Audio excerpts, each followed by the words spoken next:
That morning, my wife and I said our usual goodbyes. She left her second cup of tea and she followed me to the front door. She did this every day. She took from my coat a hair which was not there and she told me to be careful. She always did this. I closed the door and she went back to her tea. I am a lawyer and I work very hard. My friend Dr. Volney told me not to work so hard. You'll be ill, he said. A lot of people who work too hard get very tired and suddenly they forget who they are. They can't remember anything. It's called amnesia. You need a change and a rest. But I do rest, I replied. On Thursday nights, my wife and I play a game of cards, and on Sundays, she reads me her weekly letter from her mother. That morning, when I was walking to work, I thought about Dr. Volney's words. I was feeling very well and pleased with life. When I woke up, I was on a train and feeling very uncomfortable after a long sleep. I sat back in my seat and I tried to think. After a long time, I said to myself, I must have a name. I looked in my pockets. No letter, no paper, nothing with my name on. But I found $3,000. I must be someone, I thought. The train was crowded with men who were all very friendly. One of them came and sat next to me. Hi, my name's R.P. Boulder and Son from Missouri. You're going to meeting in New York, of course. What's your name? I had to reply to him, so I said quickly, Edward Pinkhammer from Cornelius, Kansas. He was reading a newspaper, but every few minutes he looked up from it to talk to me. I understood from his conversation that he was a druggist, and he thought that I was a druggist too. Are all these men druggists? I asked. Yes, they are, he answered. Like us, they are all going to the yearly meeting in New York. After a time, he held out his newspaper to me. Look at that, he said. Here's another of those men who run away and then say that they have forgotten who they are. A man gets tired of his business and his family and he wants to have a good time. He goes away somewhere and when they find him, he says that he doesn't know who he is and that he can't remember anything. I took the paper and read this. Denver, June 12th. Alvin C. Belford, an important lawyer in the town, left home 3 days ago and has not come back. Just before he left, he took out a lot of money from his bank. Nobody has seen him since that day. He's a quiet man who enjoys his work, but Mr. Belford works very hard and it is possible that he has amnesia.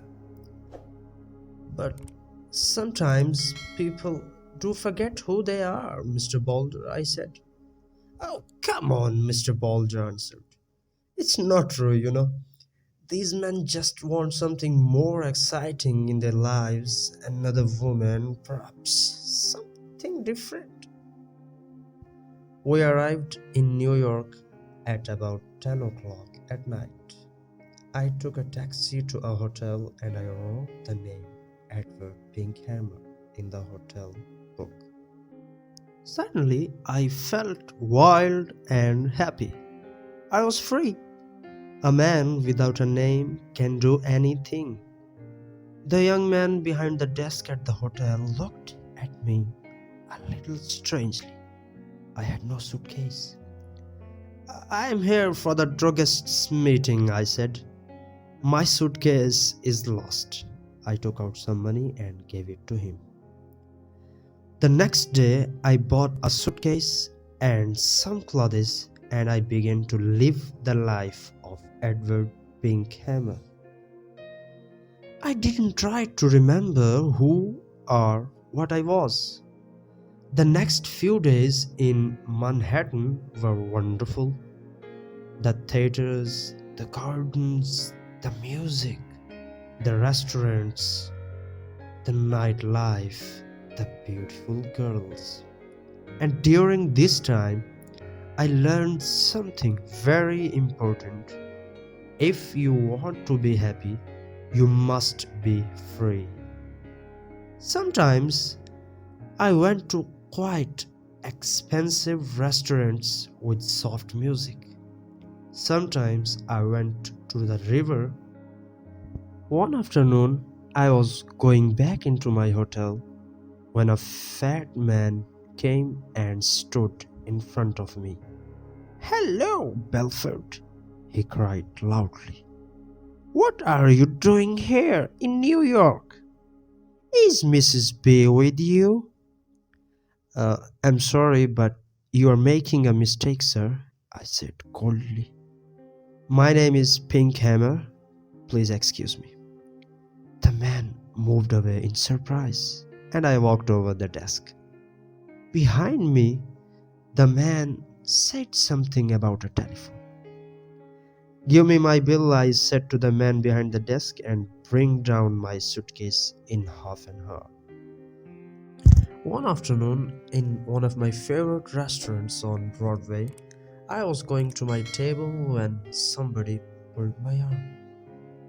"Mr. Belford," a sweet voice cried. I turned quickly and saw a woman who was sitting alone. She was about 30 and she had very beautiful eyes. "How can you walk past me like that?" she said. "Didn't you know me?" I sat down at her table. Her hair was a beautiful red gold color. "Are you sure you know me?" I asked. "No," she smiled. "I never really knew you." "Well, my name is Edward Pinkhammer," I said, "and I'm from Kansas." "So, you haven't brought Mrs. Belford with you, then?" she said, and she laughed. "You haven't changed much in 15 years, Alvin." Her wonderful eyes looked carefully at my face. "No," she said quietly. "You haven't forgotten. I told you that you could never forget." I'm sorry," I answered, "but that's the trouble. I have forgotten. I have forgotten everything." She laughed. "Did you know that I married 6 months after you did? It was in all the newspapers." She was silent for a minute. Then she looked up at me again. "Tell me one thing, Alvin," she said softly. "Since that night 15 years ago, can you touch, smell, or look at white roses and not think of me?" "I can only say that I don't remember any of this," I said carefully. "I'm very sorry." I tried to look away from her. She smiled and stood up to leave. Then she held out her hand to me and I took it for a second. "Oh, yes, you remember," she said, with a sweet, unhappy smile. "Goodbye, Alvin Belford."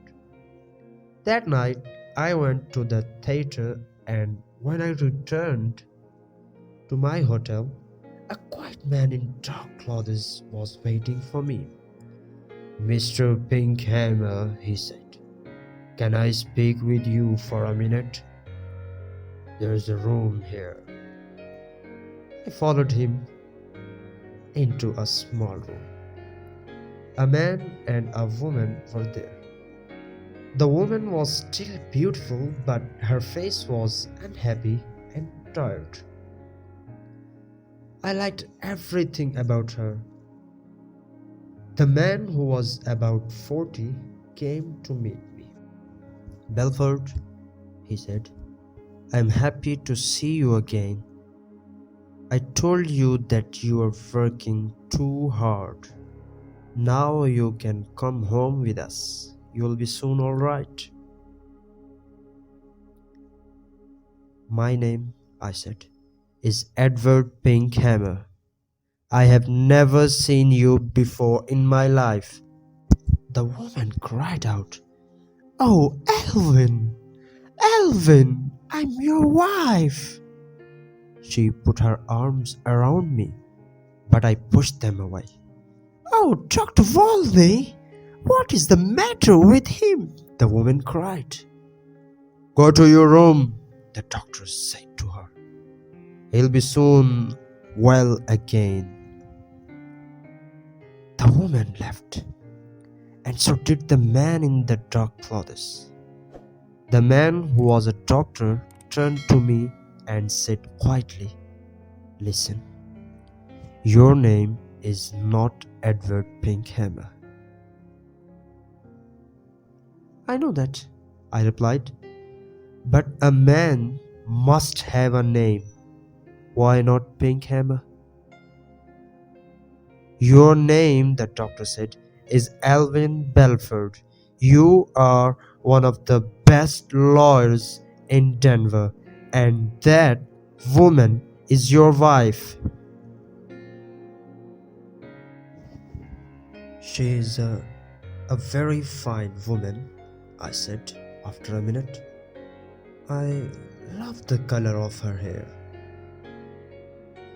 "She is a very good wife," the doctor replied. "When you left 2 weeks ago, she was very unhappy. Then we had a telephone call from a man who saw you in a hotel here."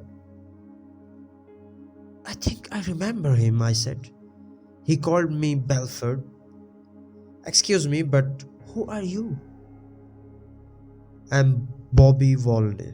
I've been your friend for 20 years and your doctor for 15 years.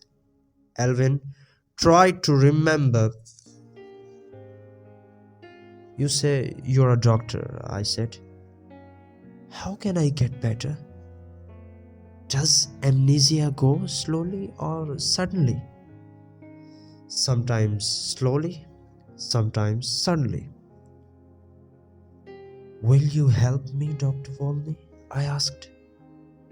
"Old friend," he said, "I'll do everything possible." "Very well. And if you are my doctor, you can't tell anybody what I say." "Of course not," Dr. Volney answered. I stood up. There were some white roses on the table. I went over the table, picked up the roses, and threw them far out of the window. Then I sat down again. "I think it will be best, Bobby," I said, "to get better suddenly. I'm a little tired of it all now. Go and bring my wife, Marian, in now."